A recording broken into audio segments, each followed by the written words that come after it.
Hey everybody, Mary Z here with Voice Hacks by Mary Z. I just wanted to get you guys going and ask you, answer one of the most popular questions that I've been getting on YouTube. I'm trying a live stream for the very first time. I don't know how good it's going to be or how well it's going to work for you guys, so give me some feedback there. Feel free to answer questions in the chat bar. I'm going to give it a few minutes because I've never done one of these before to see if anybody wants to log on and join us. But I wanted to answer a question that I get asked over and over and over on YouTube, and I usually give a written response to it. And I really wanted to take a few minutes and give a video response to it. So I just want to wait a couple more minutes and maybe a few more seconds. If you guys have any questions at all, now would be a really good opportunity for you to ask me your questions and for you to see if I can answer something that's been plaguing you.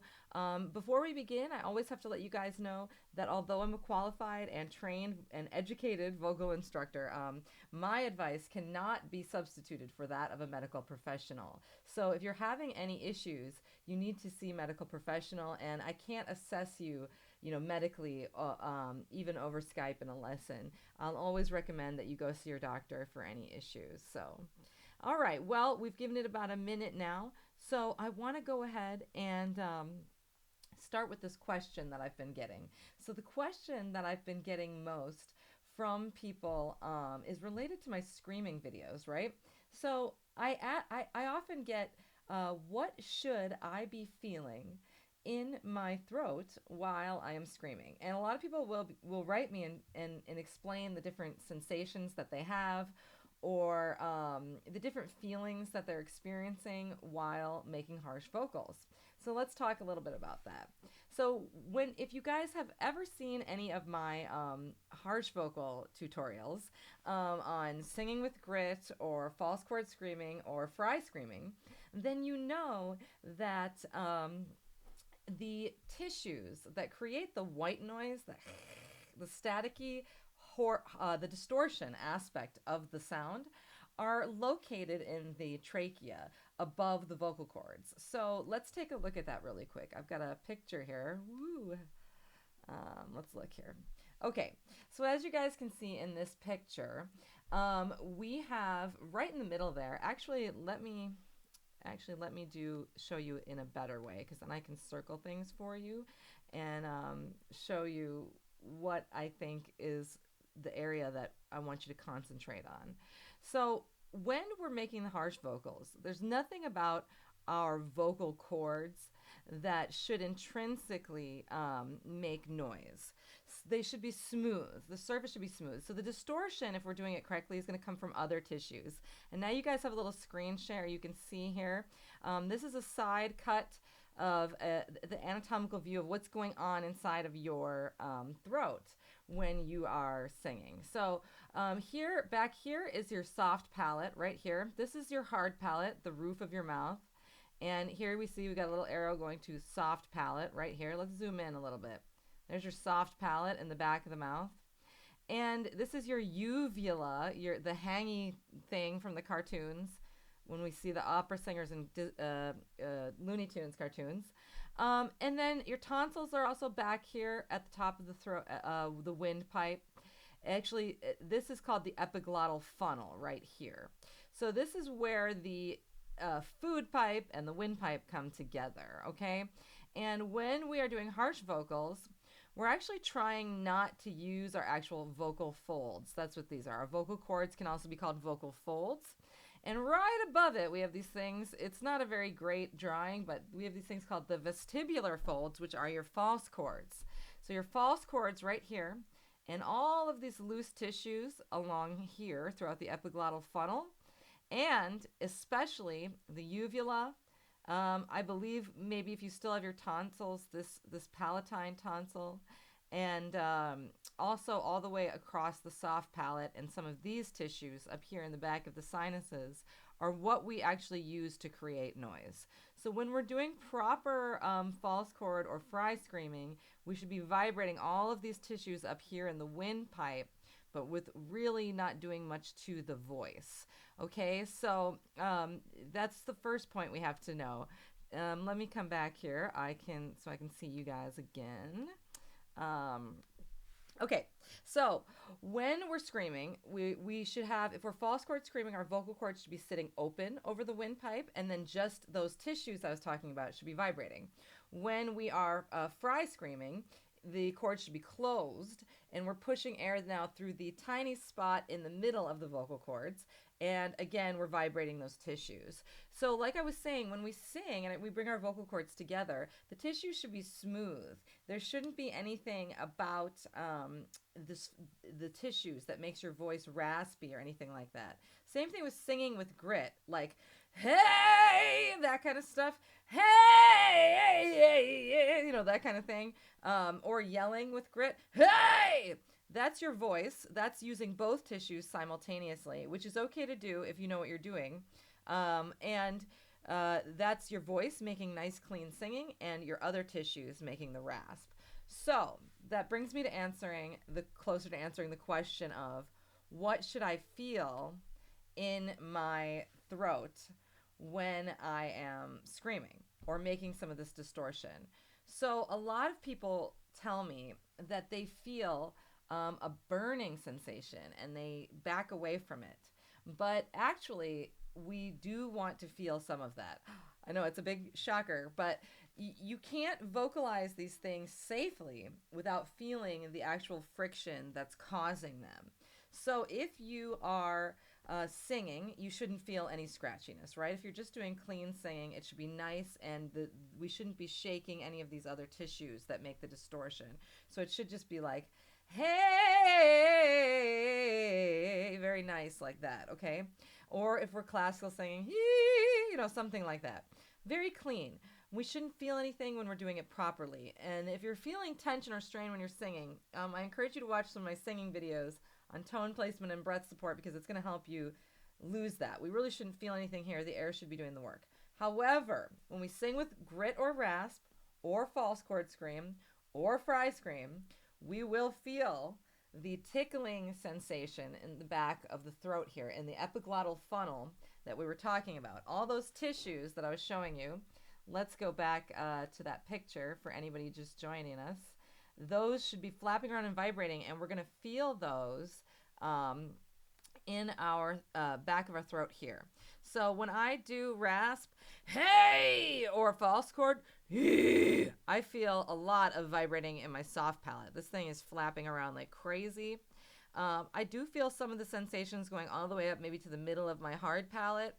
I feel the scratching back here a little bit, and then I also feel it here in the false chords.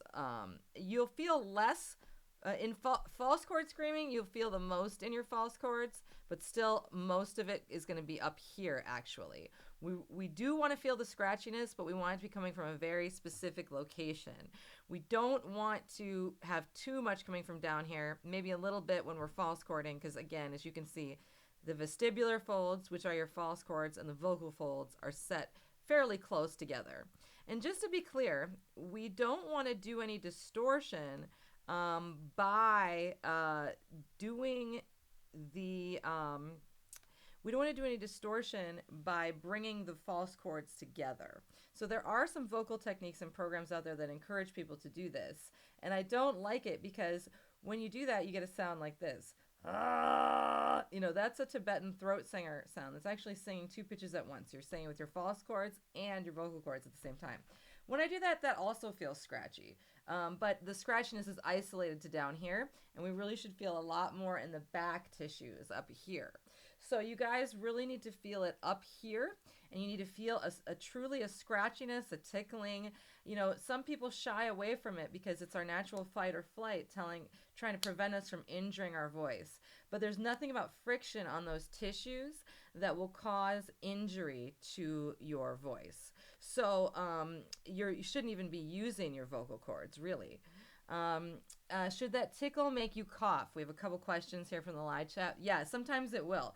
So sometimes when I'm first fry screaming for the day, yeah, that sensation of my soft palate moving might make me cough a little bit. It does shake off a great deal of phlegm, but I don't feel any pain or strain in here. Just to be clear, the scratchiness is it's a completely different sensation than pain or strain or sharp pains or aching pains. If you have any of that or are experiencing hoarseness after trying screaming, you should not do it, because hoarseness is from your vocal cords slamming together from yelling. They get puffy, they swell, then you get hoarse.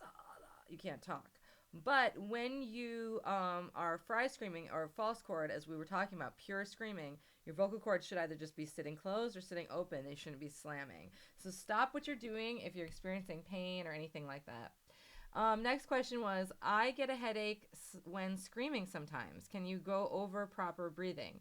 So the headache from screaming is quite common. Even though I've been doing this a really long time and I'm pretty good at what I do, I can feel the blood rush to my head when I do the screaming, and I'm pushing all from down here.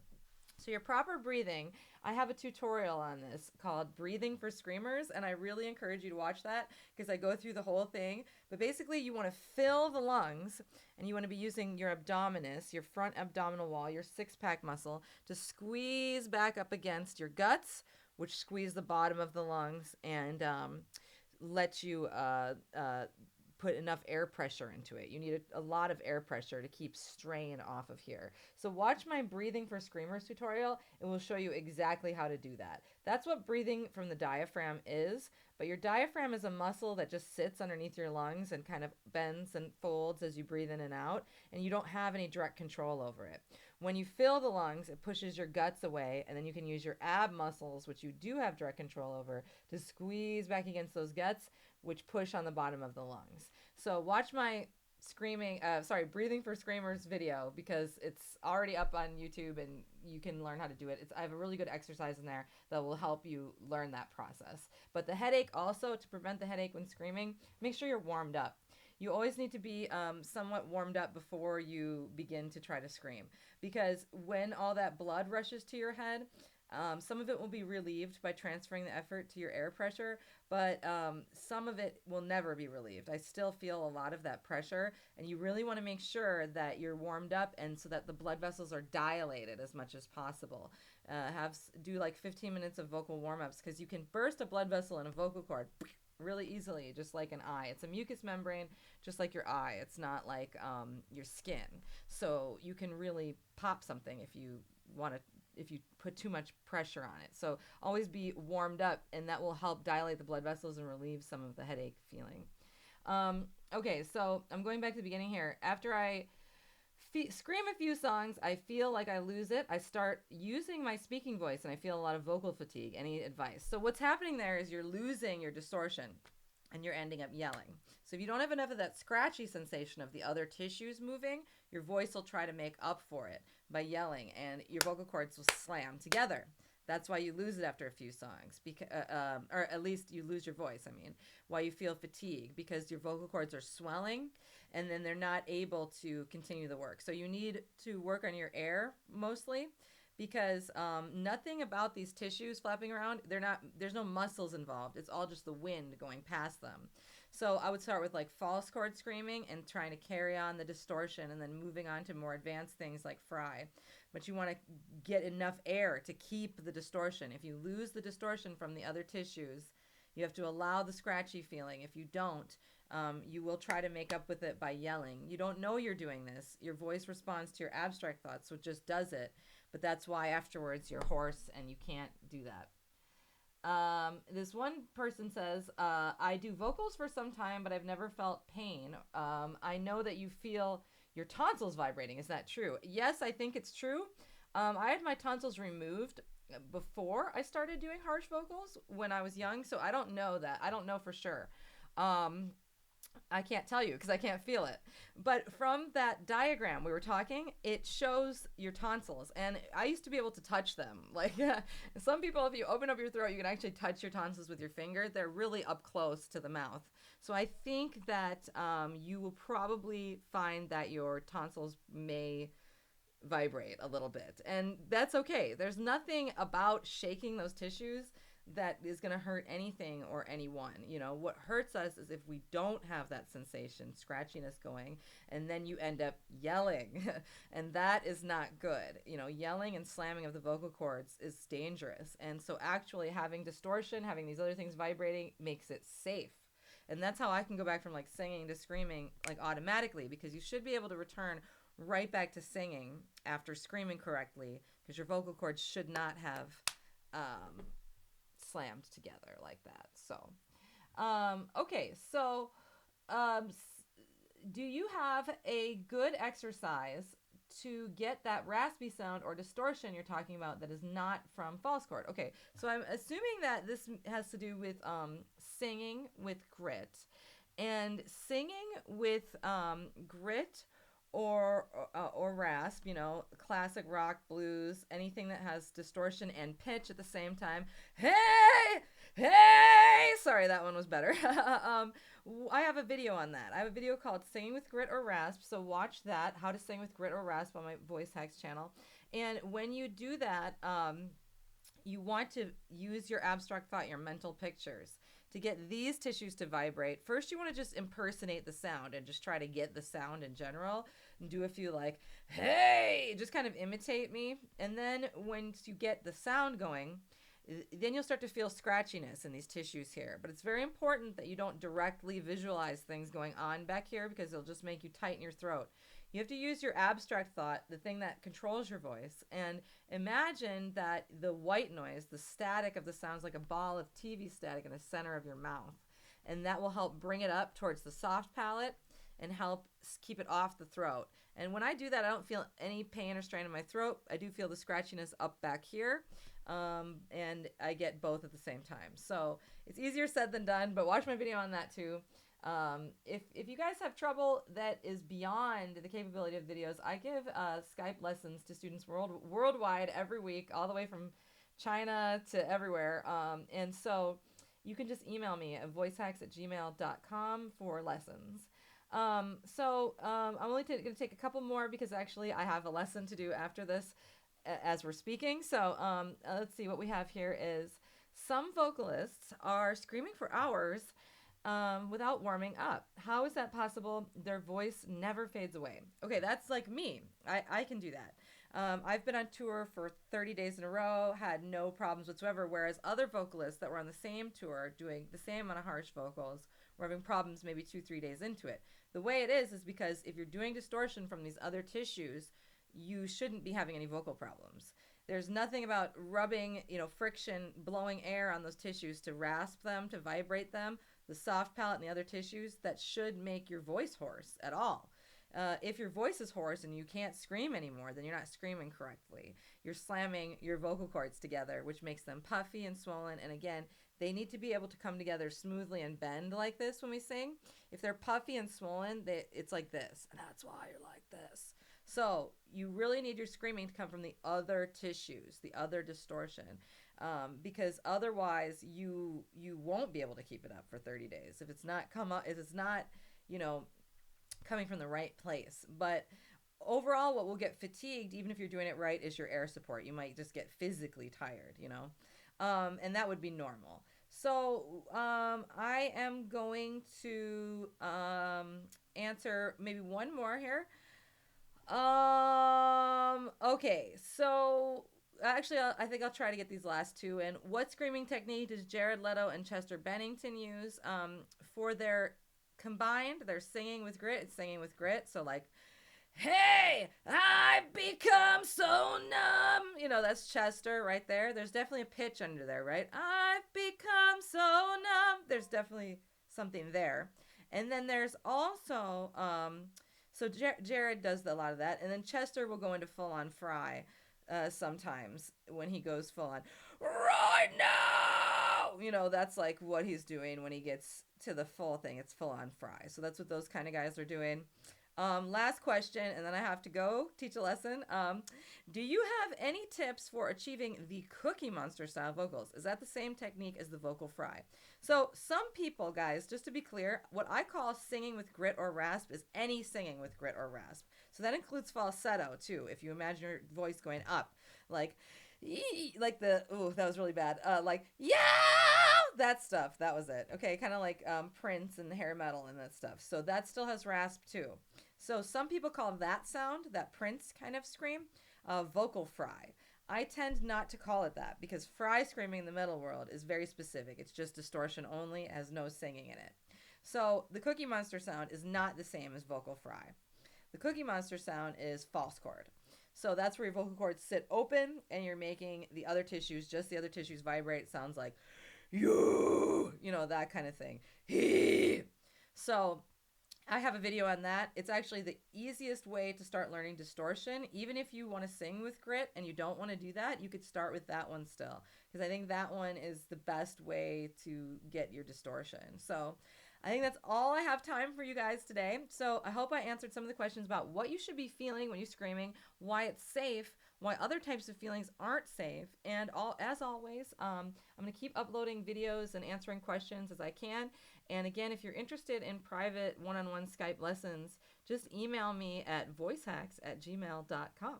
Thanks a lot, you guys, and I hope that you have a great day, and I'll see you soon.